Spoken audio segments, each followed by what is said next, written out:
Coming up on episode 24 of Skywalking Through Neverland. This is Kevin Rubio, the director, writer of Troops, and I am skywalking through Neverland. The Muppets are known for their sarcasm and their zaniness, and this movie is out of whack. Waka waka! And when they started playing Once Upon a Dream, and it was the spooky, eerie version, it gave me chills. That just sealed the deal right there. Ladies and gentlemen, boys and girls. Listen! A billion years in the making. Off to Neverland! What do you know? You'll laugh, you'll cry, you'll kiss $3 goodbye. Go. Hey, Skywalkers, this is Richard, and next to me over here is my sweetie Sarah. Also known as Jedi Tink. And we are coming to you the week of March 31st, 2015. You are listening to Skywalking Through Neverland. I'm sure many of you noticed a third voice. Yeah. And that third voice belongs to our good friend Robert Bapst of the Bald Solo podcast. As my friend Kevin Spooner likes to say, the Bald Solo podcast. In his Darth Vader voice. Nice. That sounded more like Chad Vader. Yeah, it did. Just so everyone knows, Skywalking Through Neverland covers Star Wars, Disney, and pop culture fandom. You know, that stuff that surrounds us, penetrates us, and binds us all together as instantaneous friends. Just like Bald Solo here. Nice. There you go. No. I loved how you adapted that. That was brilliant. Yes. You actually came up with that. Yeah. I did? It kind of sounds like a little Obi-Wan-ish, but as said by Jedi Tink. Oh, yeah. Now, Robert, should I call you Bald Solo? Yeah, let's just go with Bald Solo. All right, Okay. Bald Solo. You have a podcast, the Bald Solo podcast. Tell us all about that. So I started the podcast last year. Actually, in May, I kicked it off with the birth month of Star Wars. I thought it was appropriate to do that. I was inspired by a talk I saw Kevin Smith do, where he talked about making your own content. And I actually started with a YouTube channel, and I was covering like video games and my collectibles because I have way too many retro video game consoles. I have like 20 or so. I have all the Nintendos and Segas, and I have tons of collectibles, and I wanted to share that with people, and I started in the visual way, so I would make videos. And I had a friend tell me, man, you should really check out podcasting. And I had seen Kevin Smith talk about, both making videos and podcasting and how technology has really democratized that. If you have something as simple as, a mobile phone now, a smartphone, you can film videos, you can record audio now with apps. I mean, you can get sophisticated, but you can have fairly simple technology and make your own content. And he was talking about that. It really struck me. And I thought, I have a voice. I have things that I love about Star Wars and about reading comic books and all and about being into video games, and all those things have always been kind of a unified thing for me. And the thing that I always come back to, and it's very similar to the theme of your show, is that I love the camaraderie around it. I love the community around being a fan of these things. Oh, yeah. With podcasting, now you can talk to people all over the world. Right. Now, speaking of Kevin Smith, who was a big influence on you, on your last podcast, you were talking about Batman. Kevin Yes, I Smith was. has got a show called Fat Man on Batman, Yeah. which is really fun. However, sometimes you got to fast forward some parts because he gets a little potty-mouthed. Yeah, well, that's the Smodcast as it started, and now it's the Smodcast Yeah, but sometimes Network. Fat Man on Batman does get a little that way. So when I saw your latest show on Batman, I thought, oh, that's great. But Kevin Smith kind of does the same thing, but I listened to it because I love listening to your shows. And you had a guest on. What was his name? Kevin Spooner. Kevin Spooner. And you guys had such a great discussion on Batman. And, Yeah, we had a great time. Dare Yeah. I say, a little bit more in-depth than the Kevin Smith shows. Oh. Wow. So I really enjoyed that, especially your opening topic about the superhero underpants. Yes. Yeah, that was not intentional. In fact, I'm glad it was, because as a kid, I'm always thinking, why are they wearing underpants over their outside pants? Well, it's funny because now, the Batman that you have is in this, like I said then in the show, I mean, in the conversation, he's in this like military grade, the Christian Bale Batman, and in the Arkham video games, he's in this tactical bat suit that you believe would protect him from things. Well, very much so, because if he's wearing spandex, that ain't can protect against nothing. Adam West, if you had Adam West like bataranging around the Christopher Nolan Gotham. Yeah, that spandex won't protect him against a chill.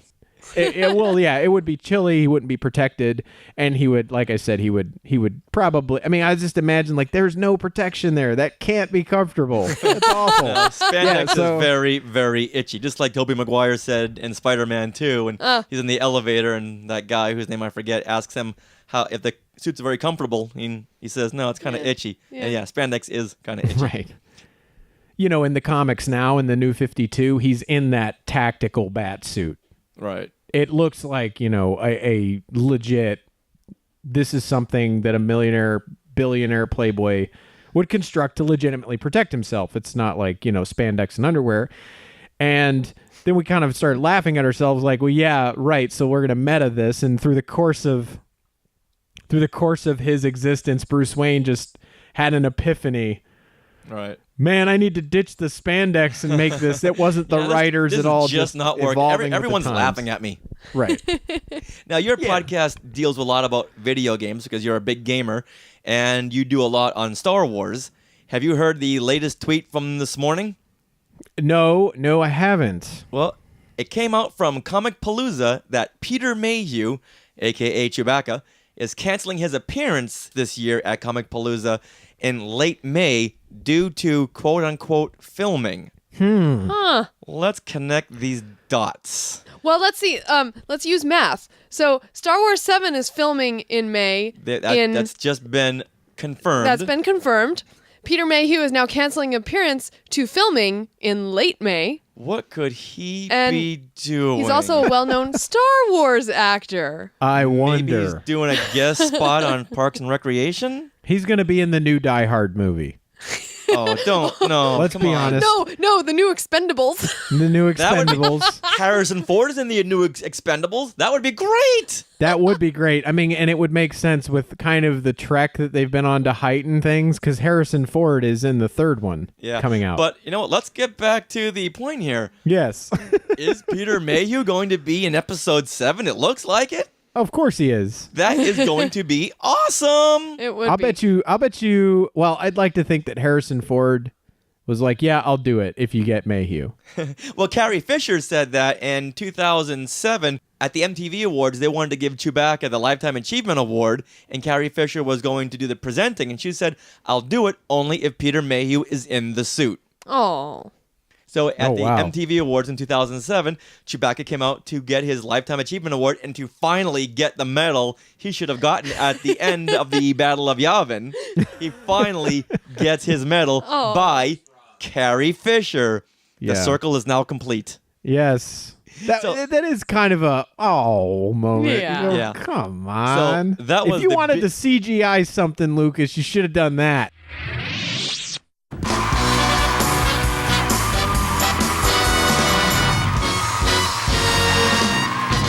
Are you a big fan of Dancing with the Stars? I'm not, but I'm paying attention to it now only because Lando Calrissian, Billy D. Williams, is in it. So I've been following it on Twitter and in the news media. I saw his dancing on YouTube. Of course, the videos of it were posted. So so he was spared the first week. Yeah, so he's safe to dance another week on Dancing with the Stars. Yeah, I think us fans helped him through. Team Slando. Yeah, Team woohoo! Slando. And this last week, he danced the tango with Emma Slater to the Peter Gunn theme. Yes. And Yeah.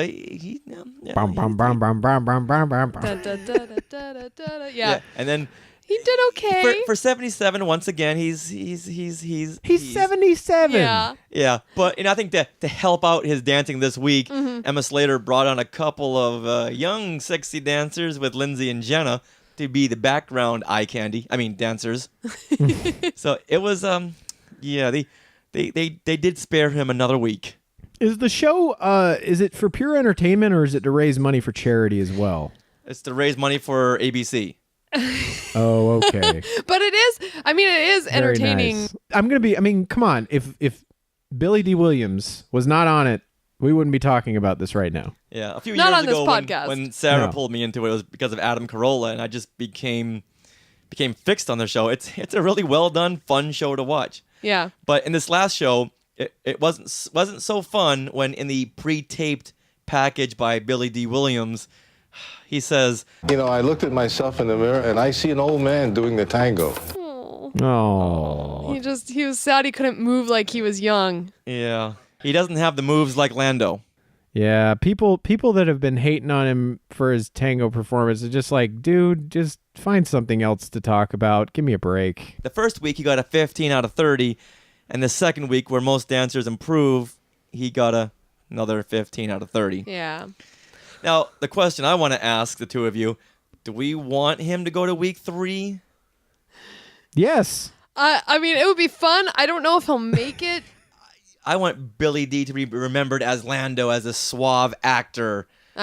If he keeps on going the way he's been going, people will remember him as the guy who didn't do well at all on Dancing with the Stars, just like John Travolta will now go down in history as the guy who mispronounced. Oh, that was bad. Adele Nazim. Poor guy. Dina Menzel. What was great was when he was saying it, as he was mispronouncing it, he just tapered off. But he's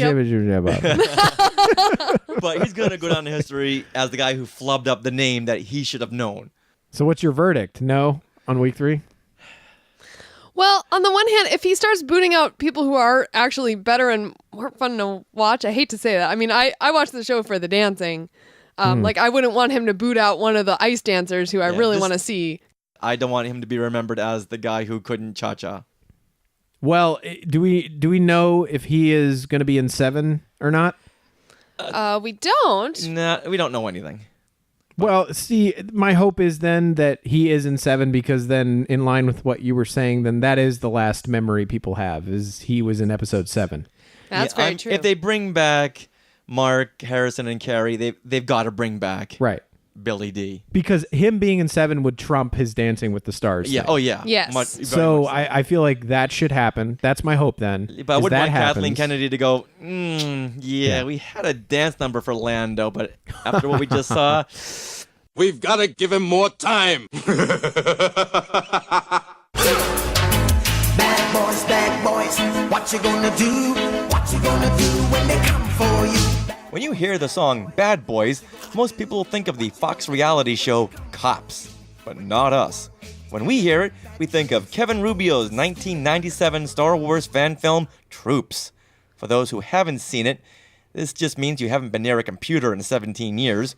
But to give you the basic idea, it's cops set in the Star Wars universe. This is the fan film that started the modern-day fan film craze, and now here we are talking to the writer and director of Troops, Kevin Rubio. Hey, Kevin. Hi, how are you? Hey, good. Thanks once again for being on Skywalking Through Neverland. I've been looking forward to talking to you for so long because this is a podcast dedicated to fan films and fan focus. Who better to go to than the one that started it all? Well, I'll try not to disappoint. What kind of films did you make before making Troops? My first professional gig was a claymation film that I wrote and directed, and the lead animator and character designer was Drew Massey, who is a Muppeteer and can currently be seen on Sci-Fi Channel's Jim Henson Creature Challenge. Troops was just a film I was trying to do for my demo reel. Oh, really? Did Lucasfilm step in any way because you didn't have the rights? No. In fact, they were very supportive. I was fortunate enough in that the first showing of the film was at the San Diego Comic-Con in 1997, and there were two ILM special effects artists in the audience, and they asked if they could have a copy, to which I was more than happy to furnish them with. And I was just trying to get a gig, so I really And and I checked it with some legal friends of mine. At the time, I was working at Fox. I told the lawyers, basically, here's what I want to do. I'm not planning on distributing this. I'm not planning on making any money off of this. This is just a demo reel to show my work. Working at Fox, did they give you the rights to use the song "Bad Boys"? No, they didn't. Yes. Well, since you weren't planning on selling it. Although working at Fox, I had access to it. Okay, there you go. Nice. And then working at Fox, you also had access to a lot of their voice talent, like Bill Farmer, who was your narrator. Well, I had access to Bill because Bill was a friend of mine, not through Fox, but through Disney. One of my old roommates was working in Disney Animation, still works in Disney Animation. And so I met Bill through her. Bill Farmer, we had just met at Kamikaze, and he does all these great Disney voices. And now hearing him on Troops, like, oh, okay, there's Bill. Yeah. When the idea first came up, it really was simply, okay, I can get everything. The hardest thing, oddly enough, was going to be the Stormtroopers. Everything else, I knew I could get. And this was back when the 501st wasn't as present as they are now, right? 501st didn't exist. Oh. There you go. Yeah. It's like now it would be easy. Call up the 501st. Yeah, no, I mean, nowadays you want Stormtroopers. You just, you click on the website and you can get, 20 of them inside of 2 hours. But, no, there were no Stormtrooper outfits. I was going all over, creation just to find one. At one point, we were going to use stunt costumes from Return of the Jedi, and they weren't desert fashioned Stormtroopers, but I thought, well, they're Stormtrooper outfits. Right. Wow. How were you going to get stunt costumes from Return of the Jedi? It was through a series of phone calls and connections with effects guys. For this, it's again, we're talking 17 years ago, so I honestly can't remember who it was I was talking with, but like one phone call led to another phone call led to, I know a guy who's got like 3 costumes in his garage. Wow. Wow, that would have killed me if I had to turn that down in order to use the film accurate sand troopers. The troopers that we ended up using they're not film accurate. I'd go so far to say they're improved because they were done by industrial designers from the Arts Center in Pasadena. Oh, and, and those guys were actually trained by one of the guys that made the original Stormtrooper outfits, and they just they improved upon the design. Now if you go to the 501st, the people that wear the suits, they've got the cold packs in them and like a ventilation system and whatnot. Well, these guys had built those into the suits way back then, and you could even they even had a comm system, so you could talk to each other through a wireless voice box. Voice box, yeah. Wow, that's amazing. Now, how did you come up with the idea for Troops? That was a kind of a kismet thing. Working at Fox back in 1997, we got access to the special edition trilogy before everybody else. They showed it on the lot. I believe it was 3 weeks before release. Wow.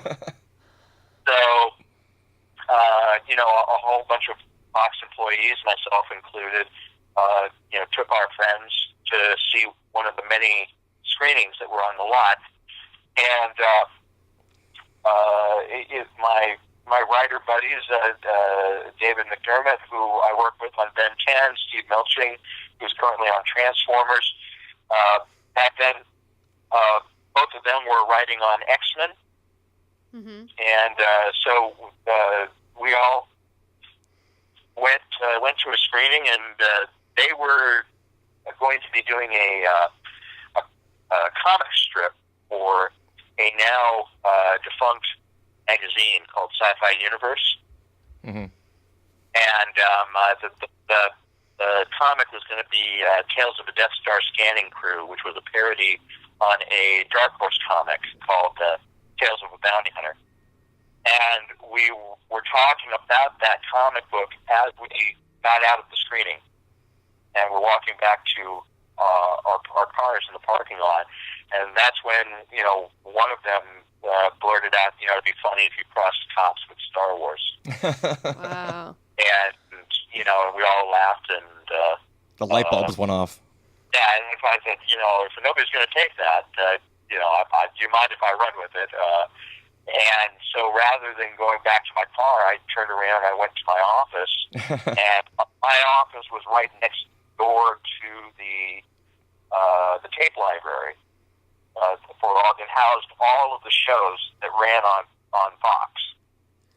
So I just went into the tape library and I pulled about 4 episodes of Cops and watched it, and I saw that we got certain running themes here, and how do I apply this to Star Wars? And everything was based on budget. Mm-hmm. And the reason why it's set in Tatooine is because I didn't have any money to build sets. And I didn't want to be trekking in the snow. No. And redwood trees were too far away. The closest thing, to us in Southern California is the desert. So it's just by virtue of location and budget, I set the story in around Tatooine. When you've got nothing, you work with what you got. So how long was that time between concept to production? Well, let's see here. We premiered it at Comic-Con, which was July. We saw the first Star Wars special edition 3 weeks before the initial release to the public, so that was like first week of January. Right. And I believe we shot in April. Wow, that's a fast turnaround. For 4 months pre-production. Yeah. I was, fortunate enough to have many friends of mine, all the same age, who had grown up with Star Wars. And this was, we didn't know if there was ever going to be another Star Wars. At this point, it's been 20 years and nothing. So this was kind of, all right, never going to see another Star Wars. I'm going to make one. And luckily, I had a lot of friends that wanted to do the same thing, and we all happened to have enough experience under our belts to make it look good. Yeah, this was one of those films that when you see it, it's like, oh my God, what a fantastic concept. And you wish, why didn't I come up with that? Yeah, that was, well, I mean, one of the things that got me going was Trey Parker and Matt Stone had earlier in the year, in 1996, had released South Park. And they had released it so much as it was a gray market tape that was going around town. And Trey and Matt actually had an office 5 doors down from me at Fox, and that's where they made the second South Park. Wow. My friends and I, we were watching this, and every one of us said, "Well, we could do this." Now, it looks like you had a blast making it. Was it fun, or did you find it difficult because you were basically reinventing the wheel? It was both. I mean, how can you not have fun when you're out in the desert, dressing up in stormtroopers and having them ride around in the back of your truck to make it look like they're on speeder bikes and blowing things away. So yeah, no, I mean, it was fun, but getting up at 4 a.m. to lead a caravan out into the Inland Empire, it's no picnic. Wow, did you shoot this all in like a day? Yeah. Wow. Really? Wow. Well, because because again, it's all driven by budget, and we only had enough money to cover the insurance for a day, and the insurance was probably the most expensive thing on this production. Wow, yeah, it always is. It was. I want to say it was either $700 or $800. Wow. That was the budget? My goodness. Yeah. Well, we were filming on state land, so the state land was cheap, but because of that, we were required to have our production insured. What were some of the trial by fire lessons that you learned while making Troops? Have a backup camera. Did your camera go down? The number one camera that we had did not spin at the correct RPM. Oh. Yes, and that was a camera. So anytime you see a cutaway, that's the B camera, and we lost our sound. The microphones for the main camera cut out right after our first shot. Wow. It was reading, but it wasn't recording. Oh no. Yeah, and we didn't realize that. So luckily, I had a B camera, and the B camera wasn't wired for sound, but it picked up all the ambient noise, and we could actually hear the dialogue. So we were able to use that to rebuild, although we were going to rebuild the sound anyway. Right. I can definitely second that, because I was doing a short film on the beaches of Malibu once, and the water was as still as glass. But as soon as we started shooting, here comes this rogue wave and just wiped the camera out. Oh. Yeah. Is there one story on Troops that really stands out in your mind as, boy, when I do another film, I'm definitely going to remember this? The people that would crowd around us, convinced that we were the new Star Wars. Oh, wow. And we had to employ, and by I say employ, I mean volunteered, 4 production assistants whose sole job was to keep people out of the frame. And because we needed over 260 degrees of clear space, and people would come in and wander in thinking that this was Star Wars. Yeah. I know if that had been me, I couldn't have helped it, and I would have told them, yep, we are shooting the prequels right now. Although I'm sure that because the re-releases were prevalent, people might have thought we were doing something like that. But all you had to do was take a look at our camera to know that this was not the new Star Wars. There are so many great moments, like seeing how Uncle Owen and Aunt Beru really died, and that great nod at the very end that ties Troops into A New Hope. Were there any other scenes that you shot that didn't make the cut? We were going to do, we did shoot a complete Boba Fett scene, which you see in the titles. Right. But we cut that out. Why'd you cut it out? Well, 2 reasons. Brevity is the soul of wit. And Eric is about a foot taller than Jeremy. And Eric does not walk like Jeremy. And we cut it together before we had the effects, and we put the whole thing together, and it just wasn't looking right. And we could not understand why it wasn't looking right, because he looks perfect. Why does this not work? And we went back, my editor and I, and we started watching Empire Strikes Back, and it hit on us. It says Eric is not walking like Jeremy. So it looks like it doesn't look like Boba Fett. It looks like a guy in a costume. So we cut it. Fans would notice that kind of thing.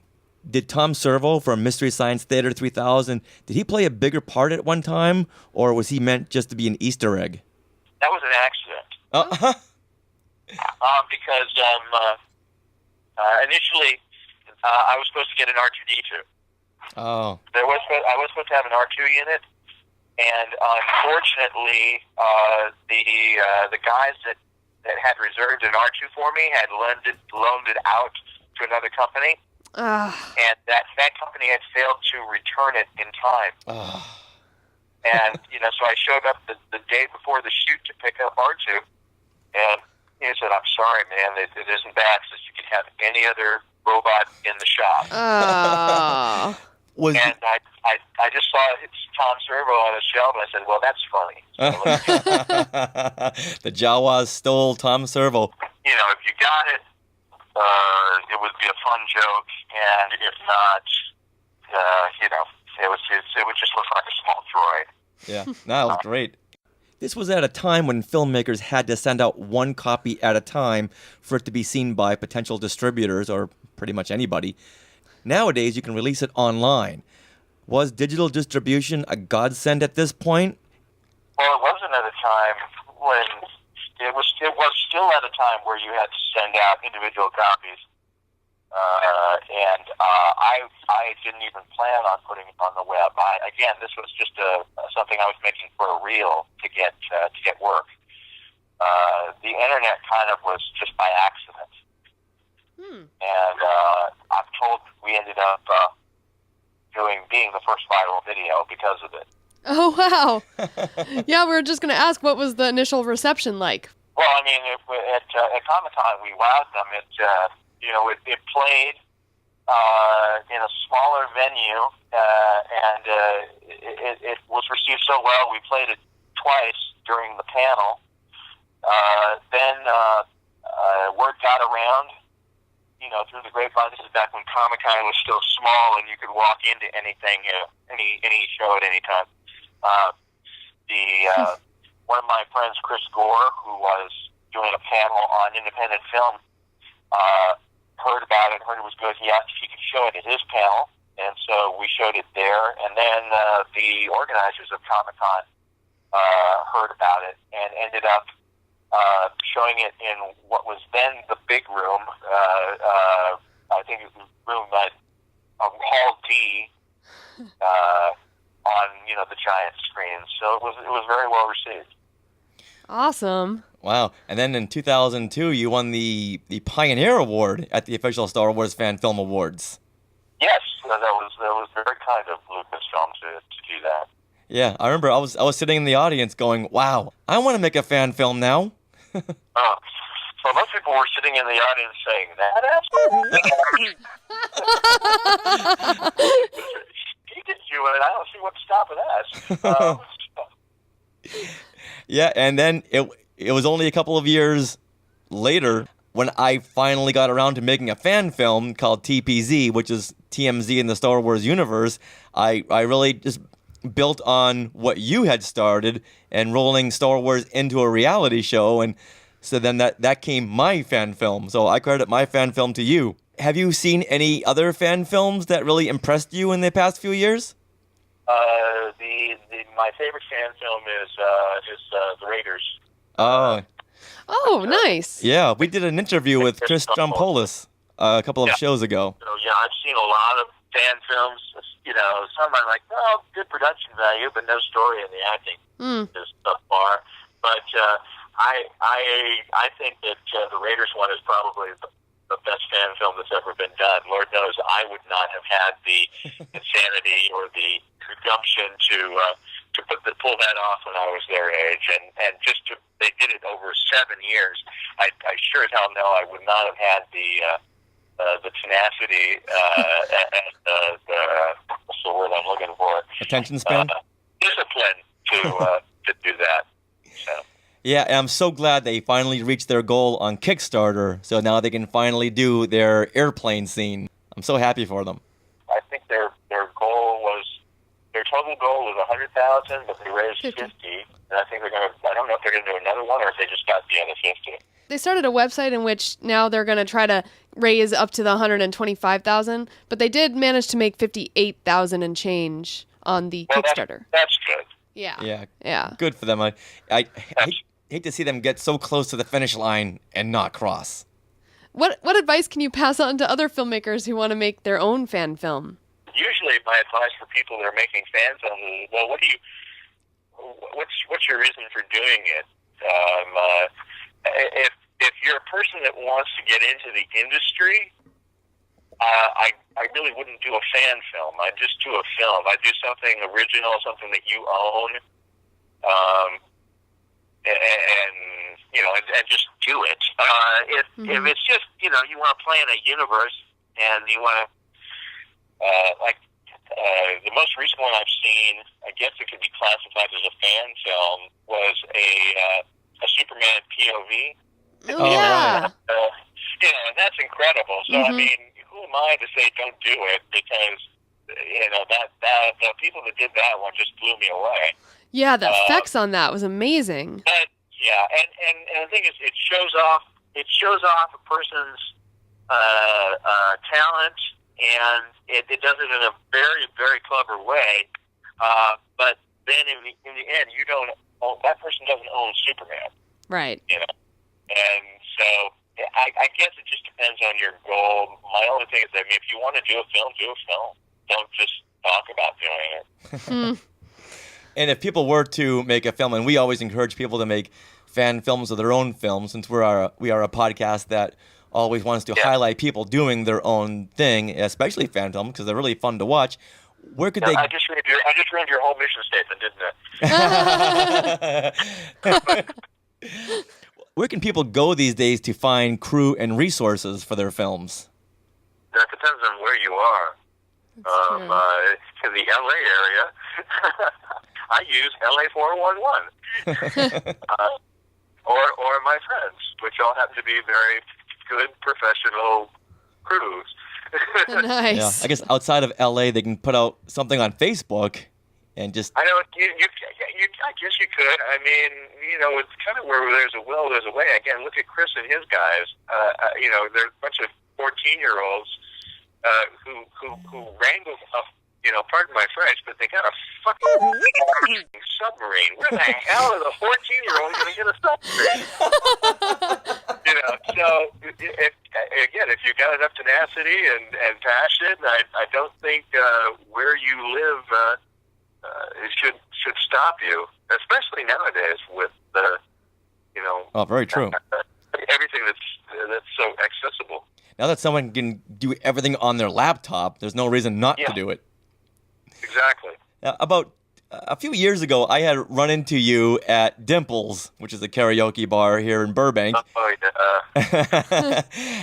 back in the early aughts when I'm hanging with Leo, probably drinking way too much.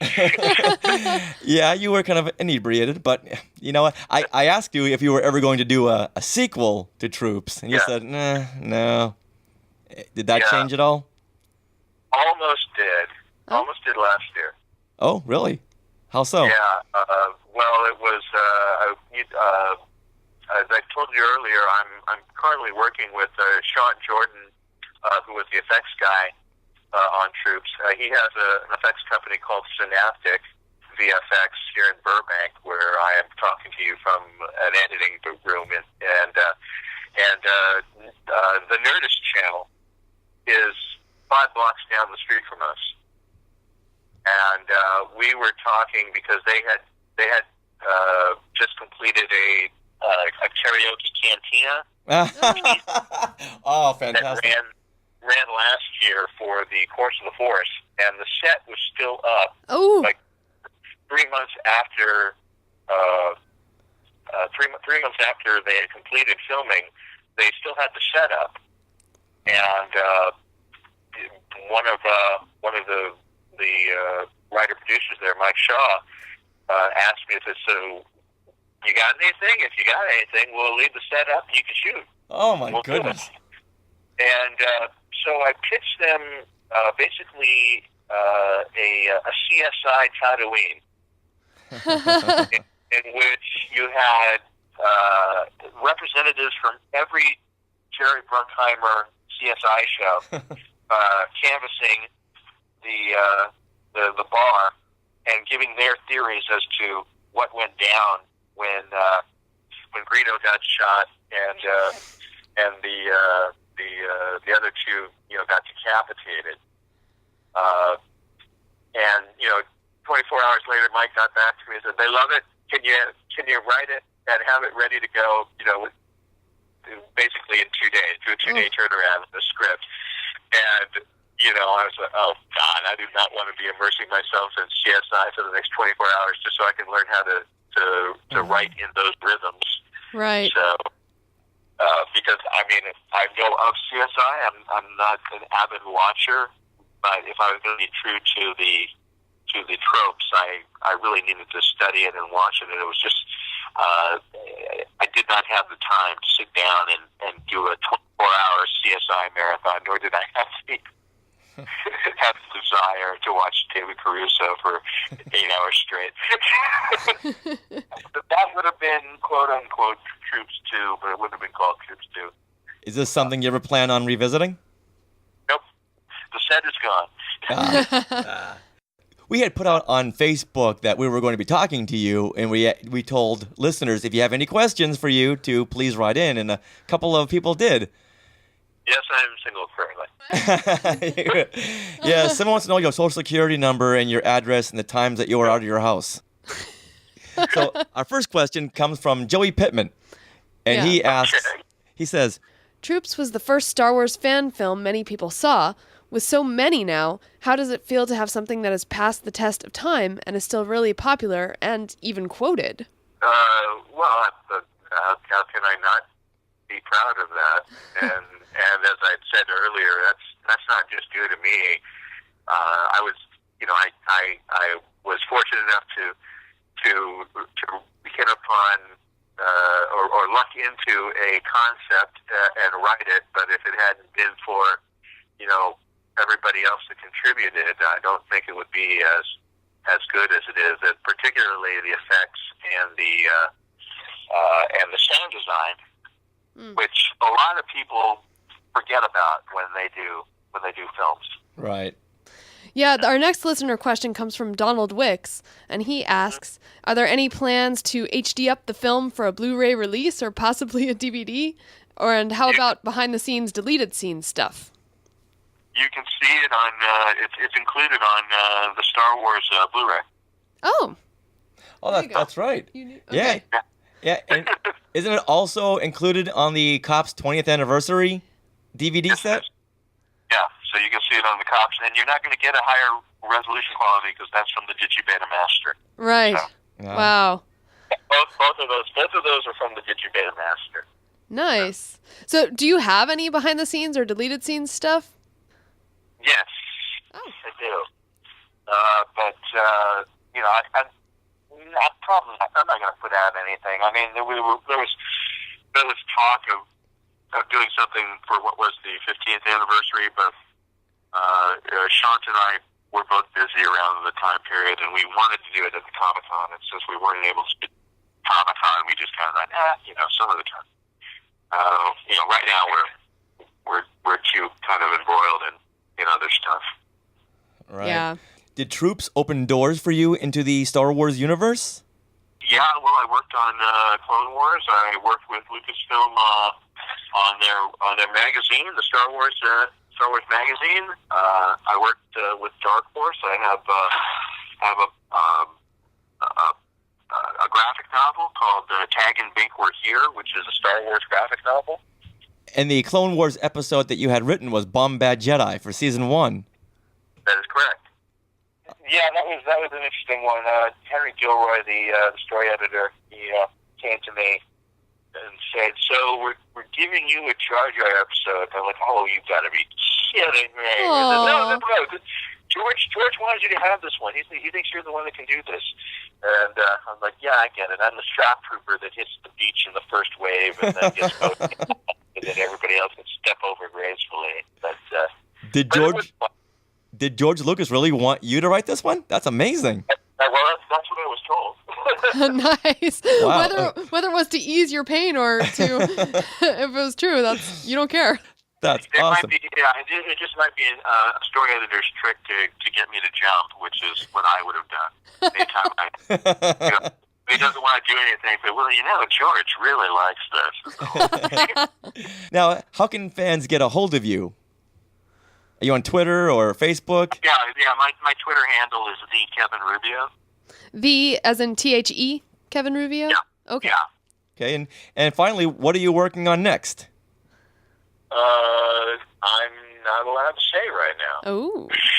Hopefully we'll be able to go out with this year. But it's a project that Sean and I have been working on for the past year in between shows. So yeah, I know. My editor's trying to say what it is. Shut up. Call us later, editor. Call us later. So thank you very much, Kevin. That was a lot of fun with new tidbits of information on troops that I had never heard. I love that fan film. It's in my opinion, it's like a classic. You know, it's one of those must-see fan films. Absolutely. Well, I think this is a good opportunity to roll in a clip from our own fan film, TPZ. So once again, this is TMZ in the Star Wars universe. And for all you Jabba fans out there, well, you will enjoy this one. So we got Jabba the Hutt coming out of his surgeon's office on Now Hutta. Again? This must be his 12th or 15th disambiguation procedure. Facelift. Join us as we take a stroll down Jabba the Hutt's reconstructive memory lane. Remember this? Remember this? And this? This? This? What about this? What about that? If you're not careful, Jabba, you might end up looking like this!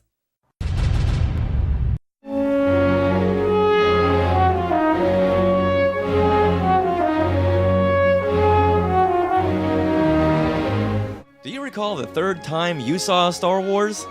Well, I know I do. And I know this because I entered it in my journal when I was in the 3rd grade at Horace Mann Elementary in Newton, Massachusetts. And my 9-year-old memories went something like this. April 3rd, 1978. Yesterday, my mother and my sister and me saw Star Wars.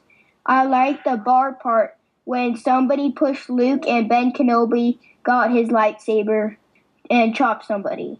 The first part was the good guys and the bad guys were in war. The stormtroopers were chasing the rebels, and 3PO and R2 went across. Then Princess Leia put the plans in R2-D2. 3PO came. R2 went to the escape pod and went inside. Then 3PO went inside. After that, Darth Vader came in. He was choking a rebel, and the stormtroopers were looking for the people on the spaceship. They caught Princess Leia. Then they brought her to Darth Vader. Then 3PO and R2 were on Tatooine. 3PO stopped. R2 was going one way, but 3PO didn't want to go the way R2 was going, and R2 didn't want to go the way 3PO was going. 3PO went one way, R2 went one way. When 3PO was walking, he saw a big light. It was the Jawas. They captured 3PO. Then R2 was in the canyon. Then the Jawas captured R2. The Jawas put them in the sand crawler. They brought them to Luke. R2 ran away. Luke saw the sand people. Darth Vader and Ben Kenobi were fighting with lightsabers. Darth Vader won. I'm very glad I have all of these entries because a few weeks ago I had asked an old friend and now East Coast correspondent Jimmy Pruitt if he knew what we were doing on a particular day. He didn't know, so I reminded him on March the 14th, 1978, we saw Close Encounters of the Third Kind. And he said to me, prove it. So I did, by showing him the actual journal entry from my 36-year-old 3rd grade journal. I've got to thank my 3rd grade teacher, Mrs. Patterson, for helping me prove my point from beyond the grave. Spooky. Yes. Rest in peace, Mrs. Patterson.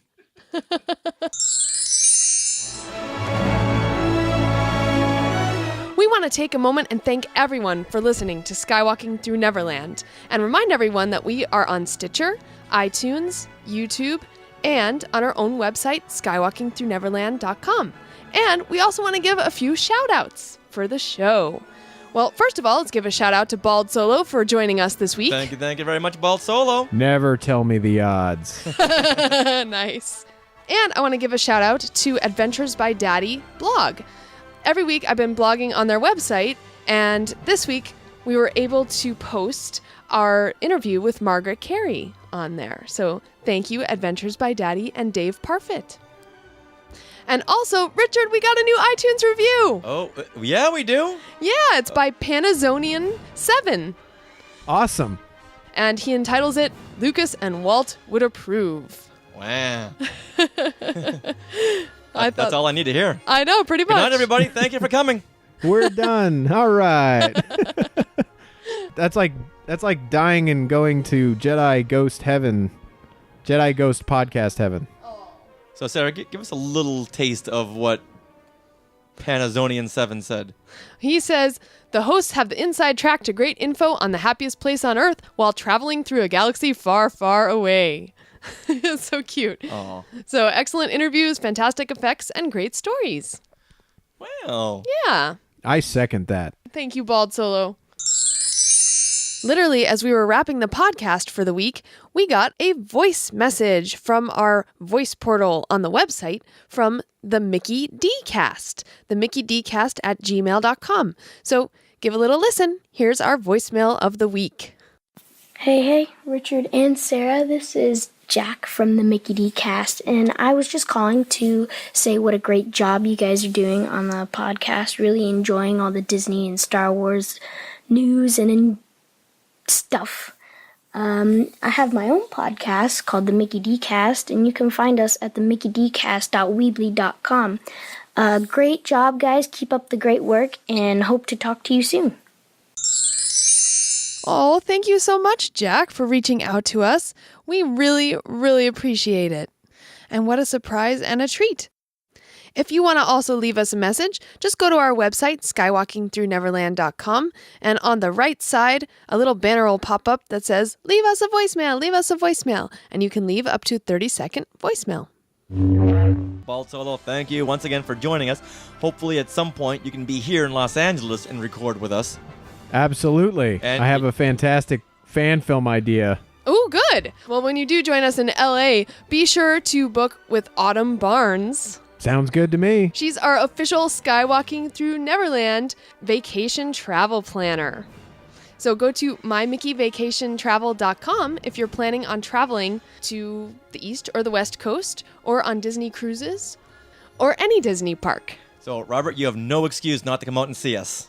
Absolutely. And is there a connection to Autumn Barnes through your website?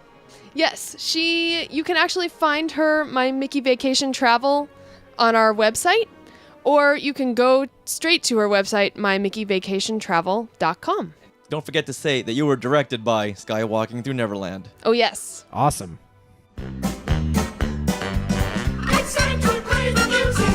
It's time to light the lights. It's time to meet the Muppets on the Muppet Show tonight. Last week on Skywalking Through Neverland, we talk Muppets with our go-to Muppet fan and creative consultant to Skywalking Through Neverland, Mark Ogushowitz. This week, we're going to talk about Muppets Most Wanted. I know the movie came out last week, but I think in the future, we're going to talk about the movie a week after the movies come out. Just to make sure everyone has time to see them. So today, we're going to talk about Muppets Most Wanted. Hey, Mark. Hey. You saw Muppets Most Wanted at the El Capitan Theater in Hollywood, which is the Disney-owned theater. How was that experience? Well, the El Capitan is actually a really interesting theater to go see a Disney movie at, because they do a big show beforehand, and they also had in the lobby and down, they have this little hall down near the restrooms where they had displayed a lot of the props from the movie, a lot of the outfits. A lot of Miss Piggy outfits. They had the big badge from the movie, which played prominently in the trailer. Was this the Sam the Eagle big badge or the Ty Burrell big badge? No, the Sam the Eagle big badge. The big one. The one that gets unveiled. Yeah. Okay. The cool one, which is much funnier in the movie than it is in the trailer because of the way they unveil it. Yeah, that's true. So that was all pretty cool. The seeing the props and everything was kind of neat. Just a little word of advice for anybody who goes to the El Capitan. don't go to the props after the movie. Go before the movie, because everybody's shuffling in and they're getting their seats and everything. And if you go down to the props before the movie, there's nobody there. Oh. And you can get you're right there up at the glass, no crowds. I took all sorts of pictures, and there was like no issues with a huge crowd. It was like me and 2 other people. Oh, that's a great tip. Yeah, and then they had the little tiny Interpol car right outside the theater. So that was all pretty cool. And the show itself, I was a little concerned that we were going to see some people coming out dressed as Kermit the Frog and Miss Piggy as opposed to puppets, but was very, very pleasantly surprised when the puppets actually came out. Oh. Wow. Do you know if they were the screen-used puppets? According to one of the guys at the El Capitan, they were the actual puppets. Whether I believe it or not, I'm not sure.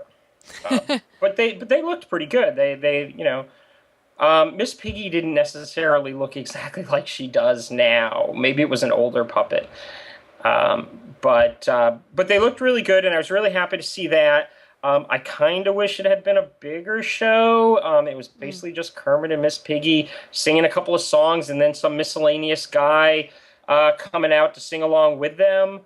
It would have been nice to have seen some of the life-size puppets like Sweetums maybe come out for dance numbers. It was just basically Kermit and Miss Piggy singing 2 or 3 songs and the crowd singing along with it. But it was still fun, and the fact that it was the puppets, I was really, really happy with that, because I was worried that it was going to be like, what you would see walking around a theme park kind of Kermit the Frog and Miss Piggy. Right. Was it like a 10-minute show? It was like a 10-minute show. They did some joking around. I think they sang 3 songs. What songs were they? They sang Rainbow Connection. Of course. Yeah, of course. They sang Together Again. Nice. And Manamanan. Nice. I'm sold. Yeah, no, and like I said, it was fun. I don't know if it was $25 fun, because if you bring you, your wife, and 2 kids, that's $100. Wow. And I would figure, maybe half that price. But, it was an experience, and it was cool. I was glad I did it. Now, going back to Mana, we had a listener Facebook us this week and told us that he thinks that song came from a Norwegian film. And not just any Norwegian film, a porn film. Oh. I've heard these rumors, and I think if you go on the internet, you might even be able to dig deeper into it. I never really cared to dig deeper into it. Yeah, I hope that's not the truth. Yeah, I think people sometimes reach a little bit too far to try and find answers that really aren't there. Although if we do find out that it was, it would put a new spin on the Muppets.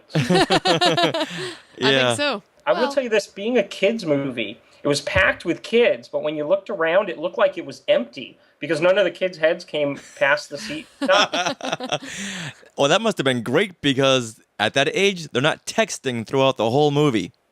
No, but you do get the screaming kid. So, Mark, what did you think about Muppets Most Wanted? Okay, so I loved it. I'm actually seeming to like it a little bit more than a lot of critics and everything, because I actually think I liked it more than the last one. I think they got the Muppets closer to the old Muppets on this one than ever before. The last one kind of made this step closer, and we got the old Muppets, and the characters were all acting the same, but there was a lot of these emotional moments. And the Muppets are known for their sarcasm and their zaniness. And this movie is out of whack. It is crazy. It's insane at times, and it was very reminiscent of the Muppet Show as opposed to the Muppet movies. They, right from the start with their opening number, that no holds barred. They were just going to go crazy. And I love that about it. And the cameos, or actually they weren't cameos, they were more the human stars. Tina Fey and Ty Burrell and Ricky Gervais, they were great. Tina Fey especially, she was just really good, and she's got this great musical number. Yeah. That's really I would like to add in a little quick note here. She was pretty sexy for a gulag prison warden. I'm just saying. Please continue. The one thing I was worried about most when I saw the trailers was they were bringing in this new Muppet Constantine, and in the trailers, I thought he looked like a really weak Link, but I ended up really liking him. And so, for people who don't know what the movie's about, it's basically a very simple story. Constantine escapes from prison in this incredible escape. It's a single shot, shadow shot of him kicking butt. And then because he looks just like Kermit, he takes the place of Kermit and has Kermit, under mistaken identity, arrested for him and thrown in the gulag or the jail, as he now tries to use the Muppets to help them steal this crown jewel. And I just thought Constantine, always thinking he's number one, constantly calling Ricky Gervais number two, and they tell you right up front that he's the bad guy right from the start. I mean, his name's Bad Guy. It's in the trailer. I'm not giving anything away. It's pronounced Bad G. It's French. Yeah. But I mean, the minute Constantine appears, I mean, they have a scene together where they sing this really great song, I'm Number One, where it's I'm number one, you're number two. Constantine, he came on and he was just another one of those full-rounded characters, and he himself was kind of just insane. There's a point where he has to pretend to be Kermit the Frog and host the Muppet Show, and the very first moment you see him trying to do that went in a completely different direction than I thought it was going to, and it just was incredible. I really did like his character. I love the fact that Constantine was doing his Muppet research and watching the Muppet Show and Sesame Street. And at one point, he told another Muppet, "I got to get back and tell someone the importance of waiting your turn and the importance of the number 3." I got the biggest laugh. And the kid behind us, the kid, I mean, like, he was 20 years old. He and I were laughing for about 20 minutes straight. I got to tell you what, my favorite thing about the movie, it's not necessarily like if I look back at the movie, there were favorite moments, but the thing that I really respected about this movie was Sam the Eagle finally got his moment. They finally used him in the movie as an actual character rather than a background. He never really gets any good parts, and I think that his relationship with Ty Burrell, as the two investigators, is probably the most fun. That's probably the most fun stuff in the movie, is how they interact off each other. And that scene in the trailer with the badges doesn't do justice to the actual scene and how it's played out.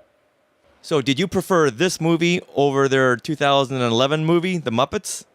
Yeah, I did. I've been very open about this. A lot of people are telling me, that they prefer the first one.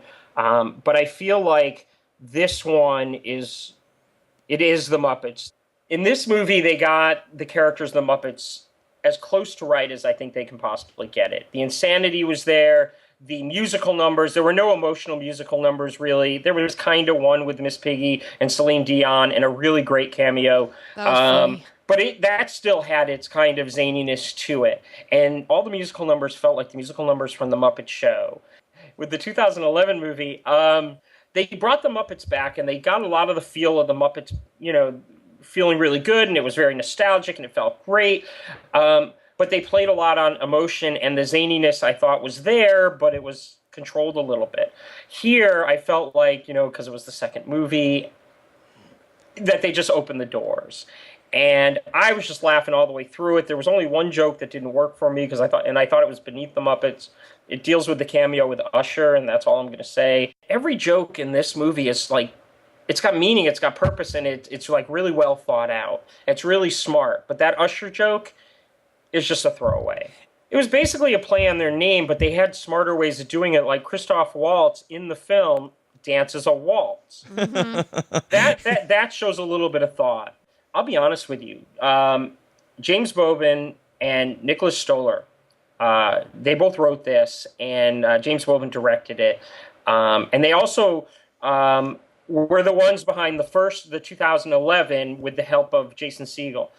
I now hope that if they continue, if the Muppet movies continue forward, that these guys are the ones that are running the show, because they seem to get it. These guys really, grew up with these characters, and these characters in a way shape their own sense of comedy.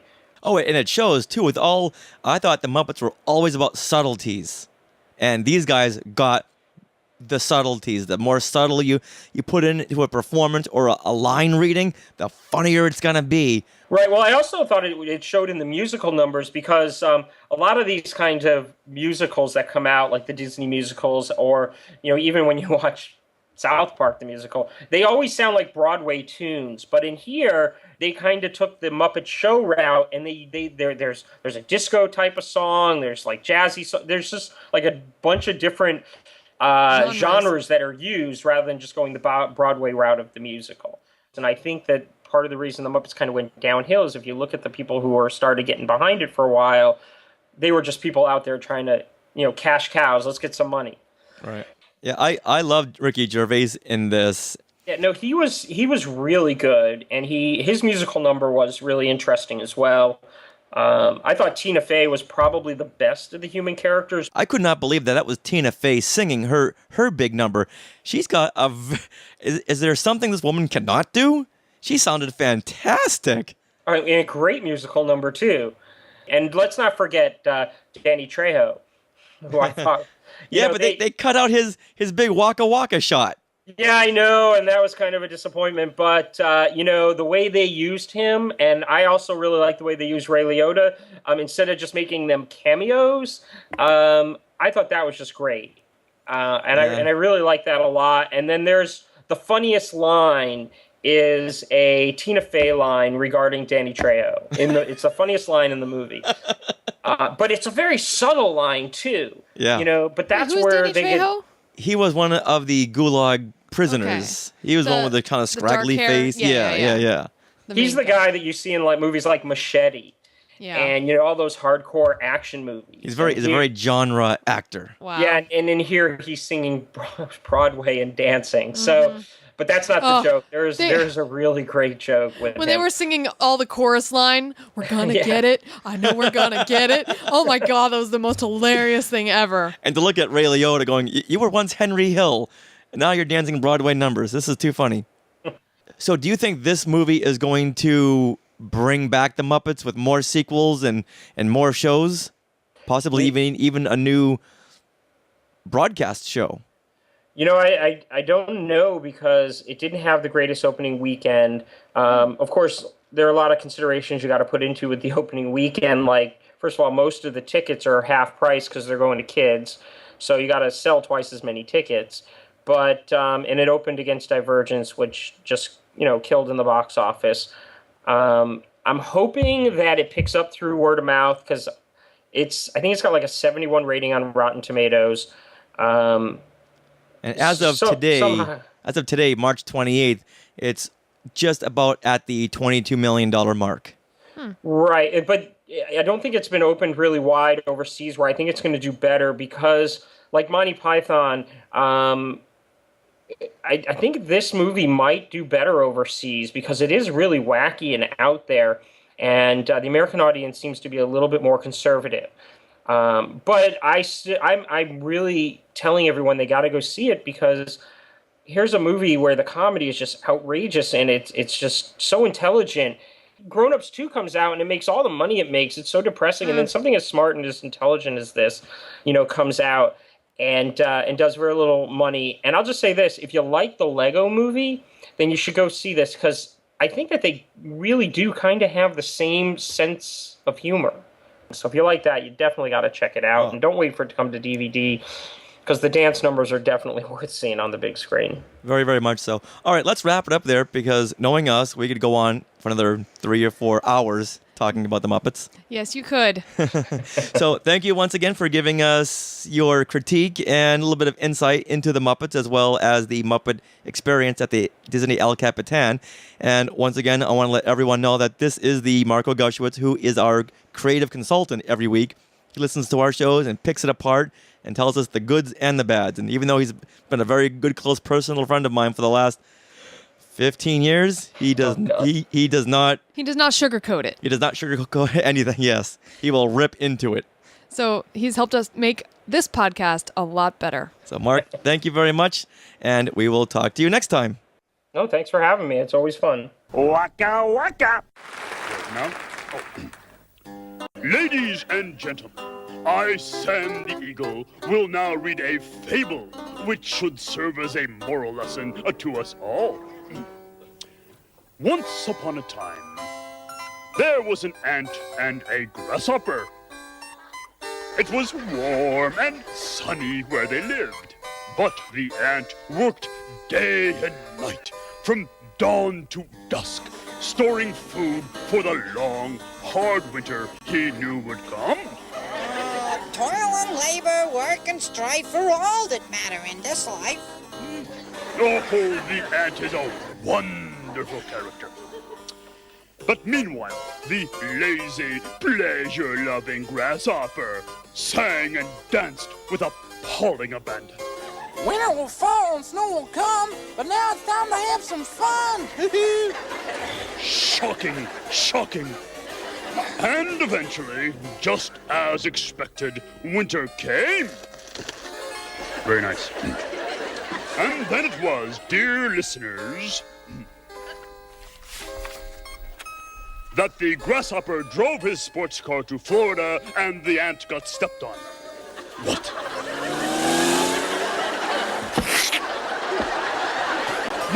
Wait! That was not in the script. Someone changed it. We'll have to do it again. Now, Baltillo, I know we met because of this podcast on Twitter and became really good friends.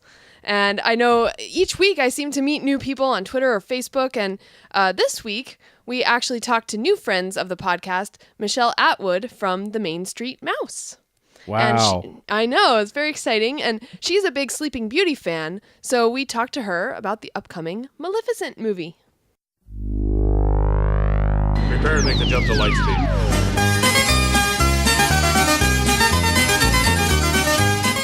We would like to welcome Michelle Atwood of the Main Street Mouse to our show today. She started the Main Street Mouse, a website and Facebook fan community, with her husband Scott back in 2009. And since then, they've grown to almost 300,000 fans on Facebook. Hi, Michelle. Hey, Michelle.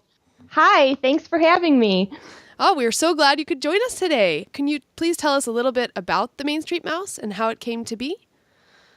Sure. Actually, the Main Street Mouse was an idea that was thought of while my husband and I were vacationing in Walt Disney World. And it was back in like 2008 when Facebook was just kind of becoming the new thing. And we had talked and said, wouldn't it be kind of fun to have a Facebook type site for Disney fans only and keep it all Disney related, whether it's parks, sharing photographs, profiles, vacation tips, restaurant tips, just Disney centered socializing. And we just kind of put that plan into motion with the site. And here we are. That's awesome. How did you get so many fans? Did it just... back then, things were done a little bit differently. Mm-hmm. And, just putting yourself out there on Facebook and talking to the right people, it's not as easy as it was then, but talking to getting involved in a Disney community and then, word of mouth just sort of spread. And in the past year, things really, really took off. So it was a lot of work and a lot of time, but it was all worth it. And things are really good now. It's definitely paying off. And now you're doing your own podcast, right?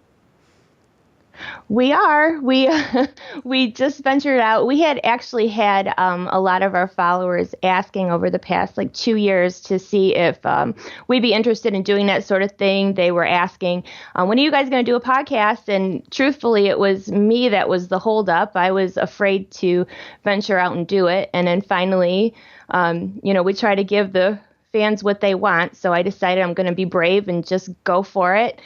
And it's been a lot of fun. So. Oh, good. Yeah, we just heard your first mini episode, and you sound really, really good. We can tell you're an enthusiastic fan. Well, thank you very much. I appreciate that. Now, you are a big Sleeping Beauty fan. How excited were you to hear that they're making a live-action movie about Maleficent? I was very excited.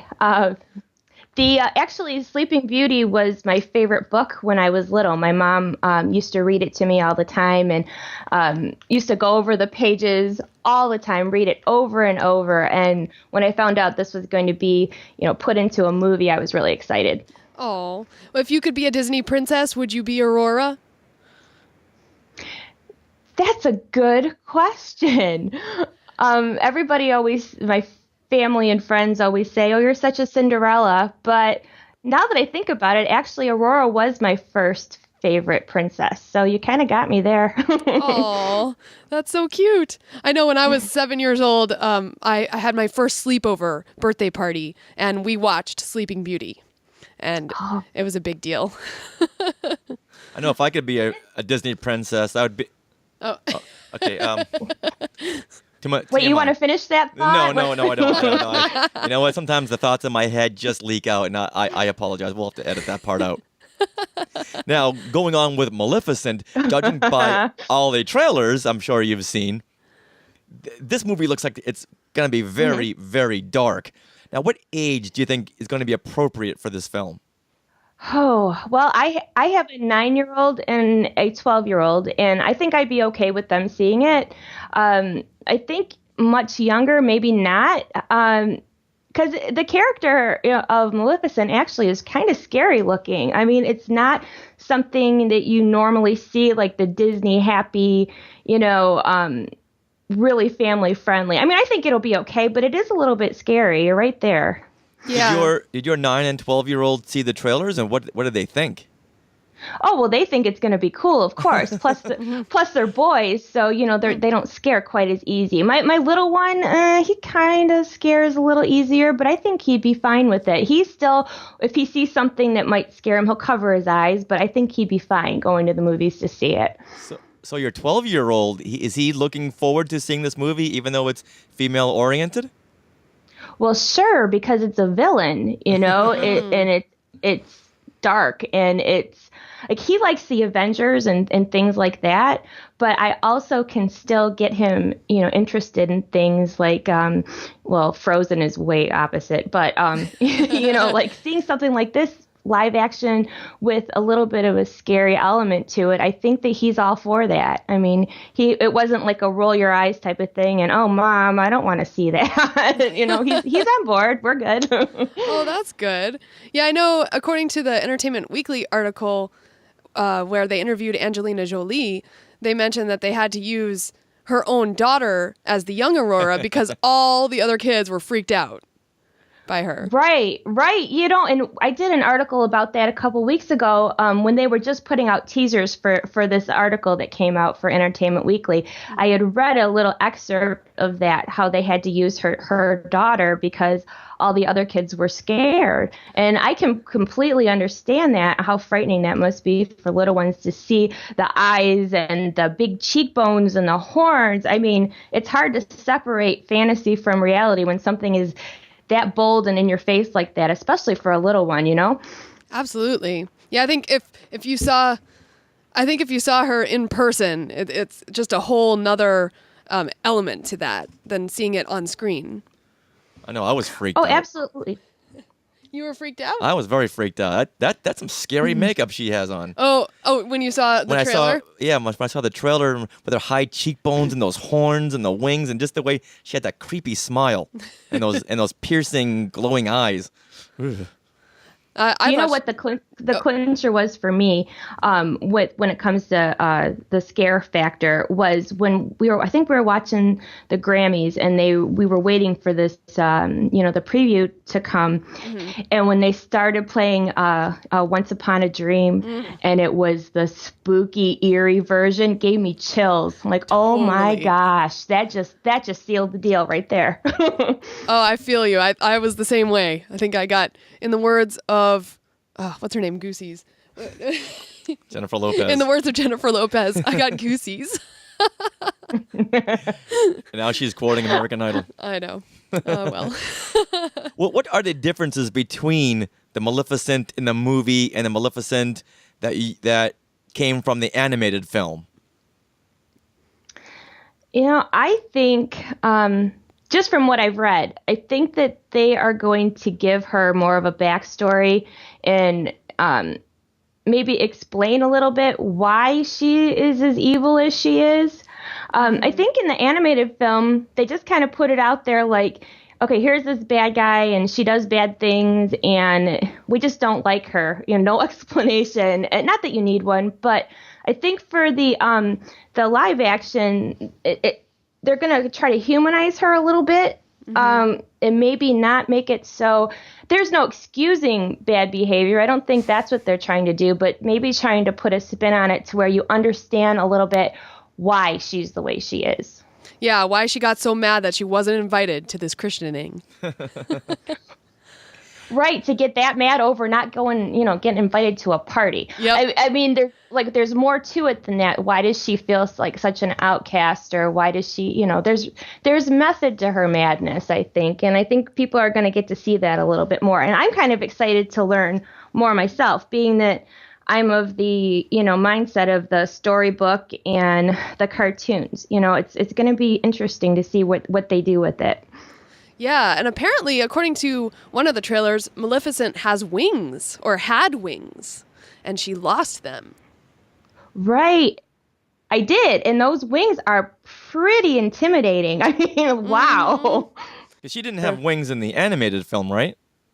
I don't think so. I don't ever remember seeing them. I remember the biggest thing that I remember from being a kid was the dragon and the rose thorns. I don't ever remember seeing anything about wings. So I was kind of taken back by that. Like, that's new to me. So yeah, in fact, I know what she did. She would have her staff in the animated film, in Sleeping Beauty, she'd have her staff and she would like strike it on the floor and turn into this big glowing green ball and fly to the next location, like as this magic ball.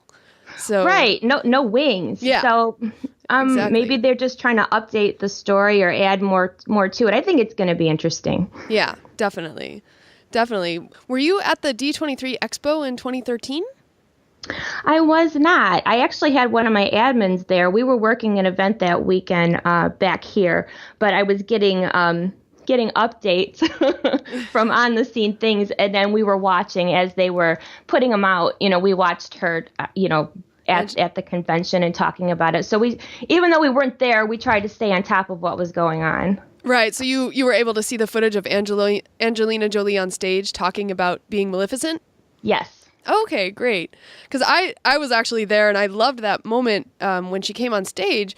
Because prior to that, I wasn't sure about Angelina Jolie as Maleficent, but when she came on stage and said that Maleficent was her favorite character growing up and that she missed the horns after the shooting was over and everything, right then I was totally behind this movie. Right. I think I was, when I had first heard about them casting her, I was kind of on the fence about it. Truth be told, she's never been one of my favorites. When I reported that she got the part for this, I had people yelling at me on the Main Street Mouse saying, she's not right for this part. We don't like her. How can this happen? I'm like, wait, I didn't cast her. I'm reporting the news. I did not hire her. This is just what I'm hearing, and I understood at the time in a way, because she's, she's okay. And then when you actually got to see her, talk about it, and then when you got to see her in character, you're like, okay, I got it now. That's why. And it all makes sense. And then when we talk about it now, that the hate mail and that the nasty comments have really gone down. People are finally okay with it. They're like, okay, now we get it. So I think maybe people just had to get used to the idea, but I think it's a great call as far as casting her. I think she's going to do the role justice. I really do. You're going to get this no matter what film that's so beloved. You're going to get all the hate mail and people going, no, and yelling from the rooftops. And I mean, look at Ben Affleck, what he's going to deal with Batman. But I think when we first start seeing the footage, people will go, all right, we were wrong. Once again, like we were in '89 with Michael Keaton. Okay, our bad. Right, and you can't knock Michael Keaton's performance. That was top notch. Awesome. Yes, it was. Yeah, I'm so glad the fans are somewhat on board with all the new Star Wars casting rumors, and there's no, he can't do this and he can't do that. You know, people will always find something to not be happy about, especially when they're not familiar or maybe just if the idea comes out of left field and they weren't expecting it. But you know, once you get used to the idea, you know, there's reason that these people get cast, and you gotta at least give it a chance before you shoot it down, you know? Nope, that's not the way these days. We're gonna you're guilty, then we'll see if you're gonna be innocent. Oh, I'm not saying I don't understand what you're saying. Believe me, I've been on the offensive, having people yell at me, "How could this happen?" I'm like, "Oh, I'm sorry. It's not my fault." You know, I mean, sometimes when I go to report a story, especially when it comes to characters like this, I get a little nervous. You know, I'm like, okay, I'm going to get the backlash for this, and it's not even me. So. Maybe you should have a preamble before most of your stories. And I did not decide this. I'm just telling you what's going on. Yeah, I've even told people before, okay, I understand. Just don't shoot the messenger, okay? I'm sorry. Oh, that's funny. When the movie comes out on May 30th, we'll have to have you back and see what your reaction is going to be. And your family's reaction. I would love that. Yeah, I would love to hear what your boys are going to think about this. Well, I'm definitely going to be dragging them to the theater. You know it. I mean, I have to see this, especially, you know, it's different now too, and I'm sure you guys can relate when you're in the Disney business, quote unquote. You know, you got to make sure that you're on top of these things, and especially when it's something that you're really looking forward to, or that you know that people who follow you are really looking forward to something. You got to be there, and you got to, you know, give your opinion. And I am so excited about this one. I mean, I really can't wait to see this movie. I think it's going to be a lot of fun. Well, yay. Yeah, and we'd love to talk to you and your boys about this. Oh my gosh, are you sure? they'll talk your ear off. Well, it'll be fun to hear what their reaction to this movie is going to be, because they're of the age where it could go either way. It could, you know, it could. I think they're going to like it. But, yeah, I've been wrong before. But just a gut feeling. We'll see. All right. Well, thank you, Michelle, for being on Skywalking Through Neverland with us. Well, thank you so much for having me. This has been a lot of fun.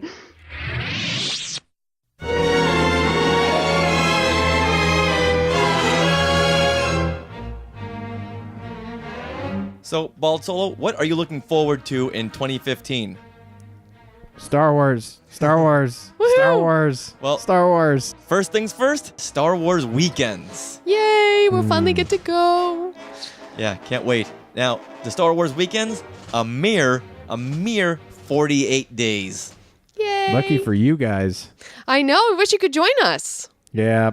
That'll be fun. I'm sure they're going to do a mega Star Wars weekend style kind of thing during Celebration Anaheim in Episode 7. They have to. I can't imagine that they wouldn't.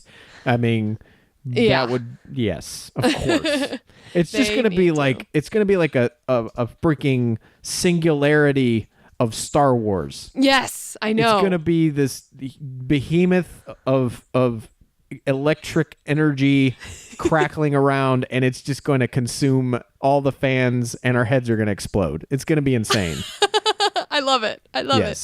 So the first weekend of Star Wars weekends starts May 16th. Star Wars. Celebration Anaheim. Now, Yes. you're going to be out here, right?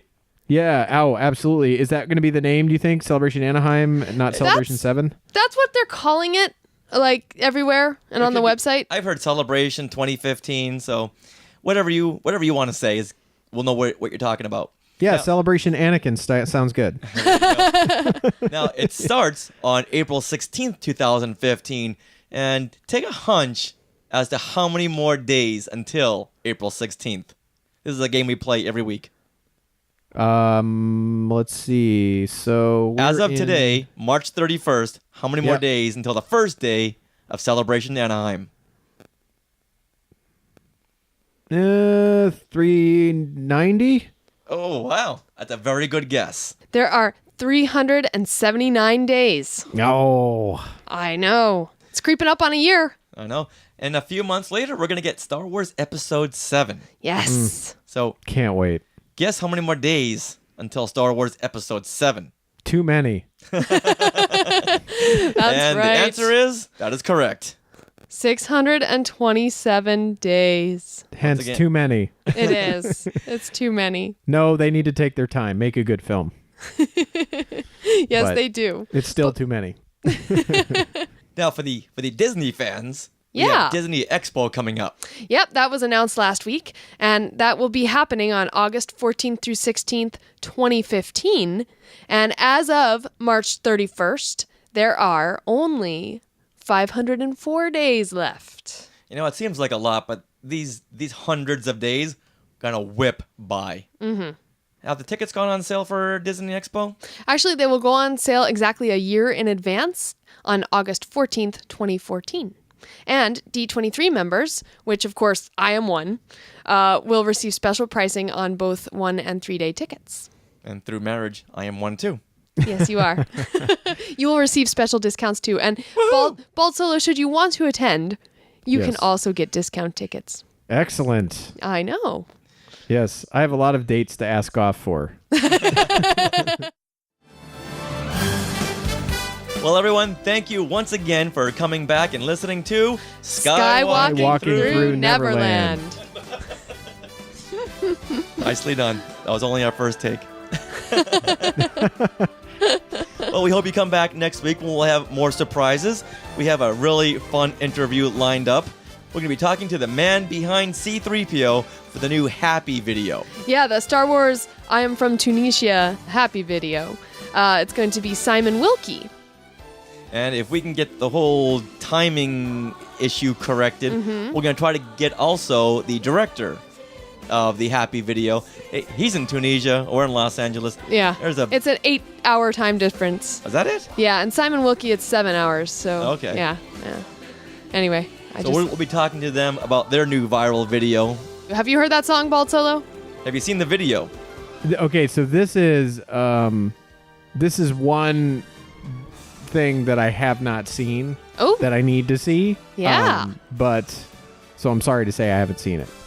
It's extremely, extremely well done. And the fact that they shot the video at all these Tunisian Star Wars locations just blows your mind. Well, should I listen to your podcast first about it, or should I watch it first? Oh, you can watch it first. That way you'll have some kind of a frame of reference. Okay. And once again, we'll have many, many more surprises. Mm-hmm. So remember, everyone, Neverland on Alderaan. Never tell me the odds. Nice.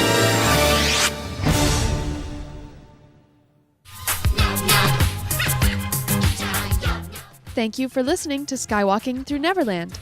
Skywalking Through Neverland was created and produced by Richard and Sarah Woloski.